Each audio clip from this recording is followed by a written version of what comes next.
তৃতীয় কোনো দেশের রোহিঙ্গাদের পুনর্বাসন মানবিক এই সংকটের স্থায়ী সমাধান নয় বলে মনে করে যুক্তরাষ্ট্র।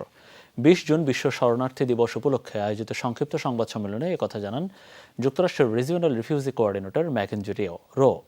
সকালে ঢাকায় মার্কিন দূতাবাসে তিনি বলেন, রোহিঙ্গা ক্যাম্পে মানবিক সহায়তাকে বাধাগ্রস্ত করে এমন যে কোনো কর্মকাণ্ডে যুক্তরাষ্ট্রের উদ্বেগ আছে। স্যান্ডেলিনা সো, রূপচর্চায় আভিজাত্য। মিয়ানমার থেকে পালিয়ে আসা রোহিঙ্গারা নিজ দেশে ফিরতে না পেরে মাথা ব্যথার কারণ হয়ে দাঁড়িয়েছে বাংলাদেশ তথা দক্ষিণ পূর্ব এশিয়া দেশগুলোর। বিশেষ ক্ষেত্রে তৈরি করেছে নিরাপত্তা ঝুঁকিও। এমন সংকটে বাইডেন প্রশাসন থেকে ঘোষণা আসে, বোঝা কমাতে চেষ্টা করছে তারা, হবে তৃতীয় দেশে পুনর্বাসন।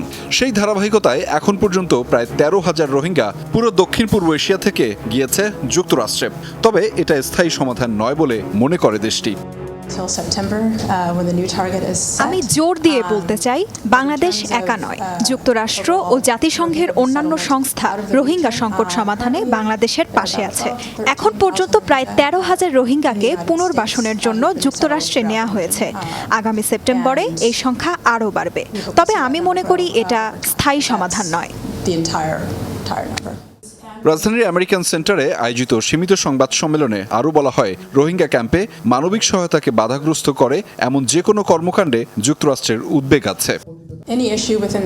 ক্যাম্প এলাকায় মানবিক সহায়তা বাধাগ্রস্ত করে এমন সকল কর্মকাণ্ডেই আমরা উদ্বিগ্ন। বিষয়গুলো সমাধানে বাংলাদেশ সরকারের সাথে বিভিন্ন পর্যায়ে কাজ করছি আমরা। আমার মনে হয় সম্মিলিত কার্যক্রমে আমরা ইতিবাচক কিছু করতে পারব। ২০১৭ সাল থেকে এখন পর্যন্ত রোহিঙ্গা ও স্থানীয়দের প্রয়োজন মেটাতে জাতিসংঘের মাধ্যমে ২২,০০০ কোটি টাকা দিয়েছে যুক্তরাষ্ট্র। নিঃস্বার্থভাবেই এমন সহায়তা অব্যাহত থাকবে বলেও জানিয়েছে দেশটি। Bangladesh should know that the United States will remain a steadfast partner in the humanitarian response to the Rohingya refugee crisis. Ahmed Reza, Jamuna news, Dhaka.